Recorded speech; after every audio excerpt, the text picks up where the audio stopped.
E aí galera, beleza? Aqui é o Bruno Castro e esse é mais um vídeo do setor 2814.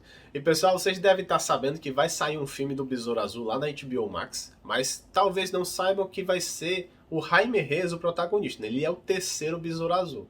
E teve até um inscrito que pediu uma vez, faz um vídeo do Gladiador Dourado. Eu falei, vou fazer, mas não dá pra falar do Gladiador Dourado sem falar do segundo Besouro Azul, que foi o Ted Kord. Então, para fazer uma cronologia completa, eu vou falar nesse vídeo sobre o primeiro Besouro Azul, que é o Dan Garrett, né? Um personagem bem obscuro dos quadrinhos.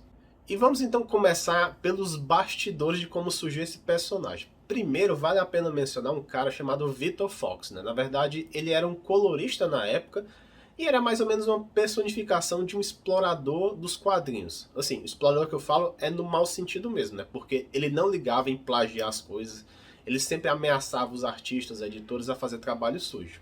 E assim, ele não era da DC também, né? Então ele trabalhou em outras áreas até que em 39 ele decidiu criar o seu império dos quadrinhos, que seria a Fox Comics. Enquanto isso, né, um cartunista falido na época, por conta daquela crise de 29, ele estava tentando se reestruturar. E esse cartunista era o Will Eisner, que muitos conhecem, né, pelo prêmio Eisner dos quadrinhos. Em 36, o Eisner se juntou com um cara chamado Jerry Egan, né? Esse cara até ele era conhecido como sendo um ótimo vendedor, né? Que seria o marqueteiro da época, né? Porque não adiantava ter um cara muito bom escrevendo se não tinha alguém para divulgar. E o Eisner, ele era conhecido por ser muito tímido. E essa dupla, o Eisner e o Egan, eles produziram uma revista chamada UOL Comic, só que não durou muito tempo, né? Pouco mais de um ano depois ela foi cancelada. Mas você pode perguntar, o que é que tem a ver a história do Egan, do Eisner, com a do Victor Fox? Na verdade, no final da década de 40, né, em 39, o Fox ele decidiu contratar o Eisner e o Egan para fazer a revista chamada Wonder Comics número 1. O Fox ele descreveu o personagem como ele deveria ser, e ele deveria chamar Wonder Man, ele deveria usar calças coladas, capa, tinha que ter super força, era o campeão dos oprimidos, tinha que ser a prova de bala, ou seja, entre outras coisas. Só que o Eisner achou muito estranho, porque ele estava descrevendo exatamente o que era o Superman na época, né? Que o Superman estava fazendo sucesso desde o ano anterior na DC Comics. Então o Eisner decidiu fazer algumas mudanças, ou seja, ele colocou uma roupa vermelha, né, diferente da azul, e tirou a capa para fazer esse personagem. E para piorar, a capa dessa revista era muito parecida com a Action Comics número 10. Vou colocar até lado a lado para vocês darem uma analisada aqui, ó. E não durou muito tempo, né? O Fox ele foi processado por plágio e ainda ameaçou dizendo ao Eisner que só pagaria pelo trabalho que ele fez se ele dissesse publicamente que todas as ideias do Wonder Man vinham dele, ou seja, ele estava querendo se safar. Eu só sei que o Eisner e o Egan não continuaram muito tempo trabalhando com Fox, né? Foi só alguns meses e eles saíram da Fox Comics e foram para a Quality Comics. E lógico que eu vou fazer um vídeo também da Quality, eu vou fazer um vídeo de todas essas empresas dos bastidores para a gente ver como surgiu a indústria como um todo, né? E o Eisner, na Quality, o próximo personagem que ele ficou conhecido foi o The Spirit, né? Que até saiu um filme dele em 2008, se eu não me engano foi pelas mãos do Frank Miller. E com a saída do Eisner e do Egan da Fox Comics, eles deixaram uma série de materiais e ideias que viria a compor a primeira edição da revista Mystery Man.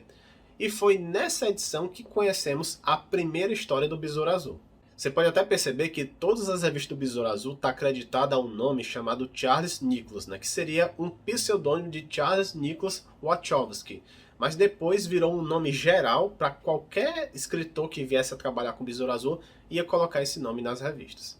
E deu até confusão porque teve outros artistas que tentaram levar a fama, né, pela criação do Besouro Azul, mas até onde se sabe foi criação do Eisner mesmo.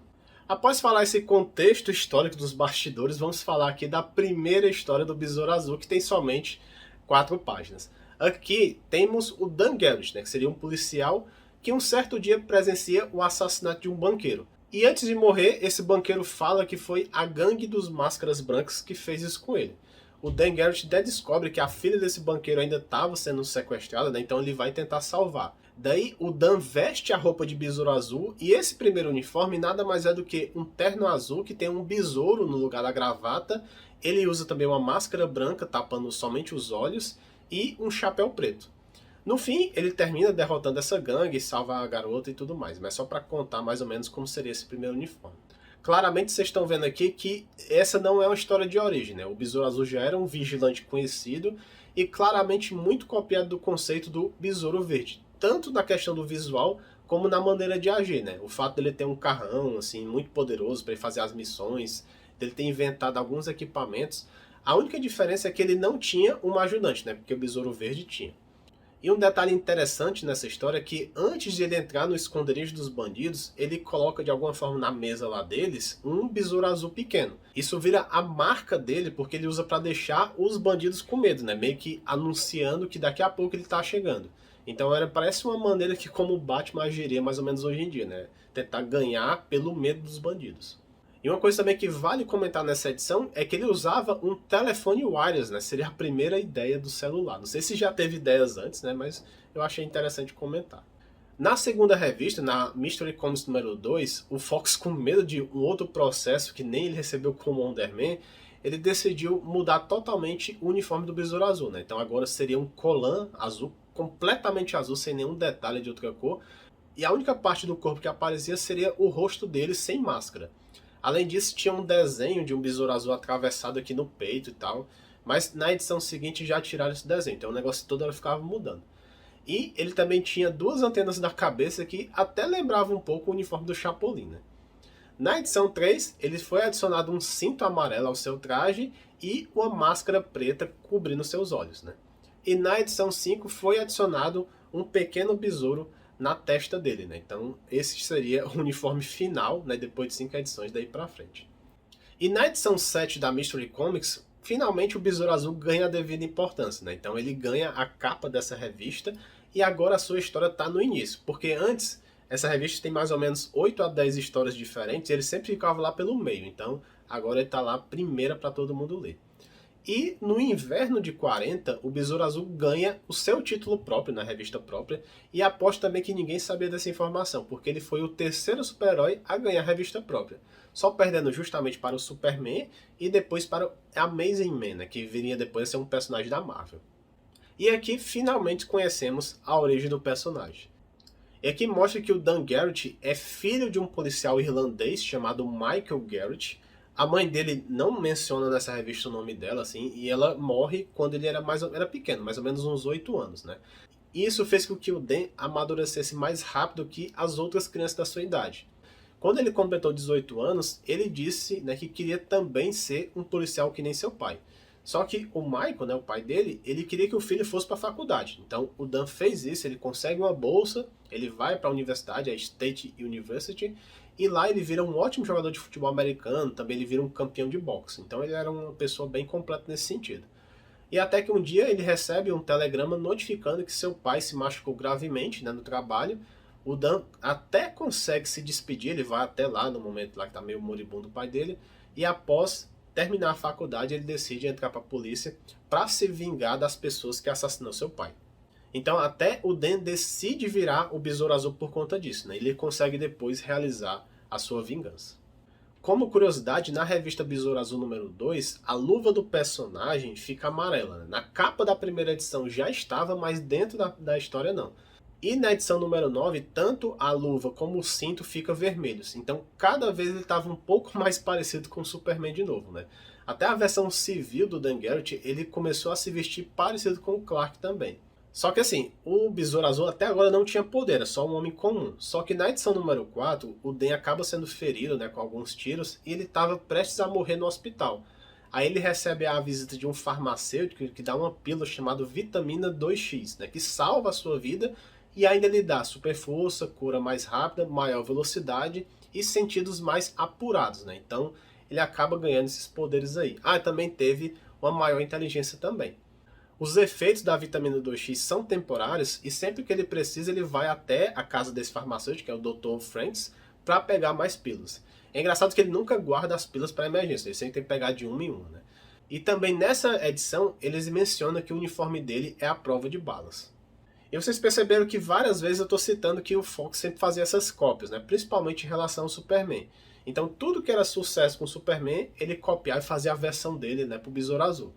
Então, quando o Superman foi para os jornais, né, nas tirinhas, pouco tempo depois o Besouro Azul foi também. O mesmo aconteceu com o rádio em 1940. E até durante alguns meses desse ano, o próprio Jack Kirby desenhou algumas HQs, né, do Besouro Azul. Mas como sempre, como tinha esse nome Charles Nicholas, não dava para saber quais eram as histórias do Kirby, né? E vale destacar alguns personagens secundários. Por exemplo, o Dr. Franks, né, que foi o que deu os poderes ao Besouro Azul. Na série de rádio, ele que também fez uniformes à prova de bala. The Blue Beetle.